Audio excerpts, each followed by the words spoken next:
Quelquefois, ce sont les investissements les plus simples qui sont les plus payants. Aujourd'hui, je vais vous parler de duct tape.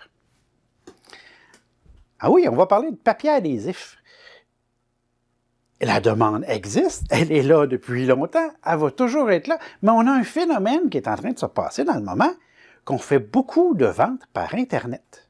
Pensez au Amazon de ce monde, ou à vos librairies favorites au Québec. Là. À chaque fois qu'on va livrer un produit, on doit le mettre dans une boîte, et cette boîte-là tient ensemble avec du papier adhésif. On a donc une augmentation de la demande de papier adhésif.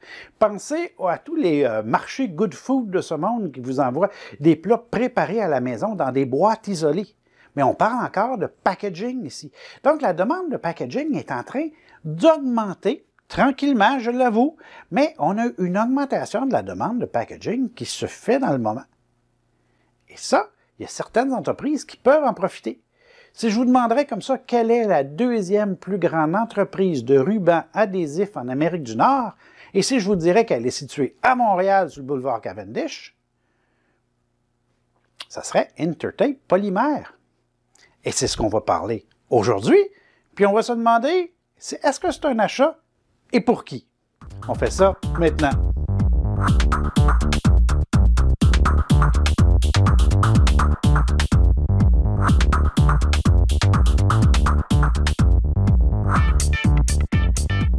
Alors, comme mentionné dans l'introduction, aujourd'hui, on parle de Intertape Polymère, une compagnie de packaging. C'est le deuxième plus grand fabricant en Amérique du Nord de rubans adhésifs. Quand même assez admirable pour une compagnie de Montréal sur le boulevard Cavendish. Là. Je dis ça, mais en réalité, ils ont 222 usines en Amérique du Nord, donc quand même assez diversifié. Et c'est principalement en Amérique du Nord. Hein, on fait 80 de notre chiffre d'affaires aux États-Unis. On est rendu à 1 milliard de chiffre d'affaires. Félicitations. On est à 3500 employés. Wow! Tout simplement génial. Les produits, on en parle rapidement. Là. Excusez tous les termes anglais qu'il y a dans cette vidéo-là, mais je pense que c'est plus simple pour le comprendre. Ils font évidemment du duct tape, comme que je mentionnais. Ils vont faire aussi du masking tape, quand vous faites de la peinture, vous faites du découpage. Ils vont faire, en fait, tous les types de rubans adhésifs, que ce soit électrique, à tapis, etc., etc., etc.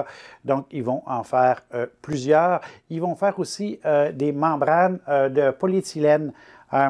Imaginez un gros bassin d'eau, la membrane que vous mettez dans le fond, c'est une membrane de polyéthylène.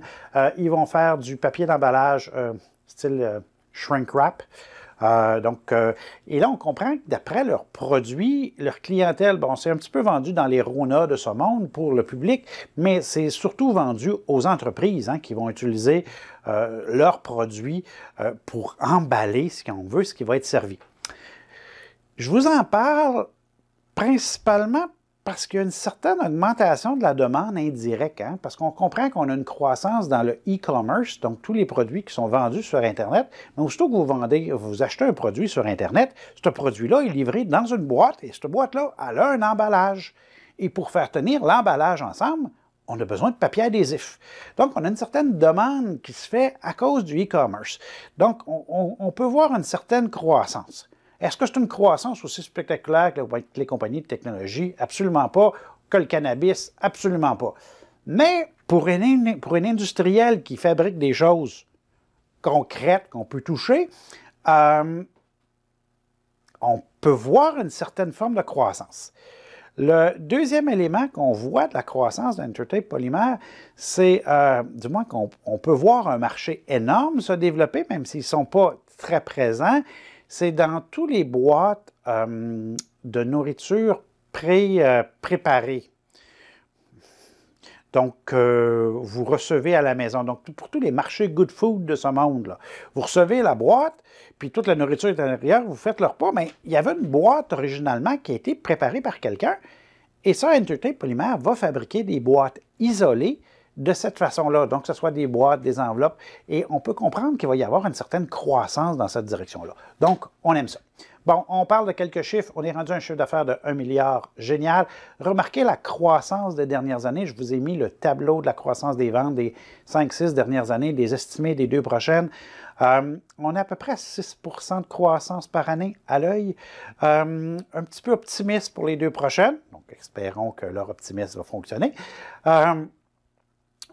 Les bénéfices par action, un petit peu en yo-yo, mais c'est assez typique pour un industriel. Hein? Vous savez, un industriel, ce n'est pas une banque, ce n'est pas une compagnie des services publics, ce n'est pas réglé comme une horloge.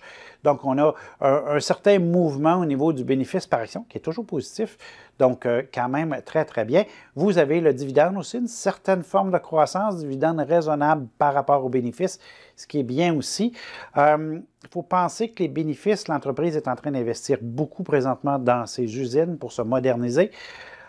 C'est un mouvement qui a été commencé, ça je vous dirais, depuis 2010 et ça se poursuit.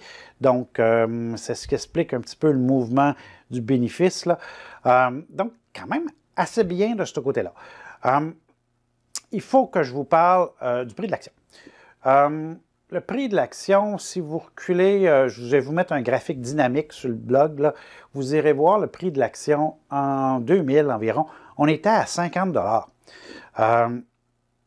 C'est génial. Le prix de l'action de 50 est tombé à 50 sous vers 2008-2009, principalement à cause de la récession américaine. Donc, on parle d'une industrielle.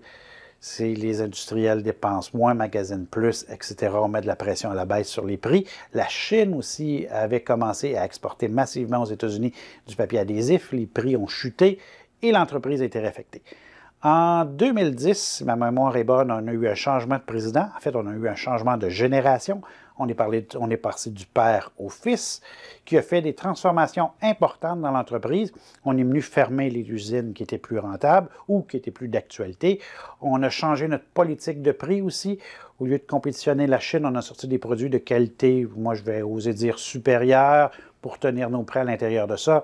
Et on a eu donc un succès monstre parce qu'on est parti de 50 sous à 17 $ aujourd'hui. Donc, félicitations, une très belle gestion. Donc, pour quel investisseur je verrais un investissement dans Intertape Polymère?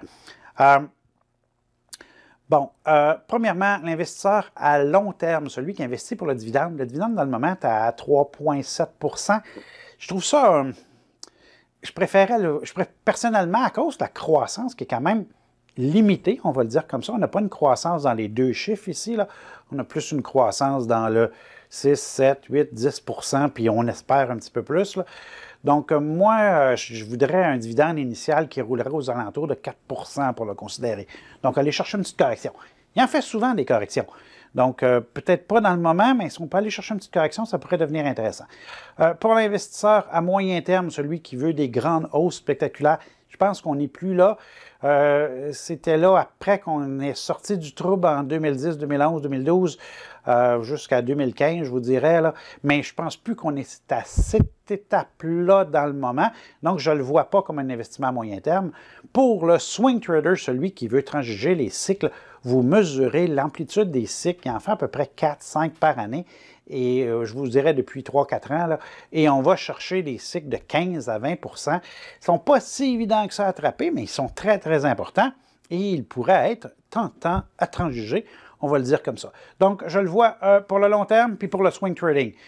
C'est vraiment les deux endroits que je le vois. Je crois que le moyen terme, la grosse croissance spectaculaire, la transformation a déjà eu lieu, puis on n'est plus là dans le moment. Donc, on retient Intertape Polymère, deuxième plus grand fabricant de rubans adhésifs en Amérique.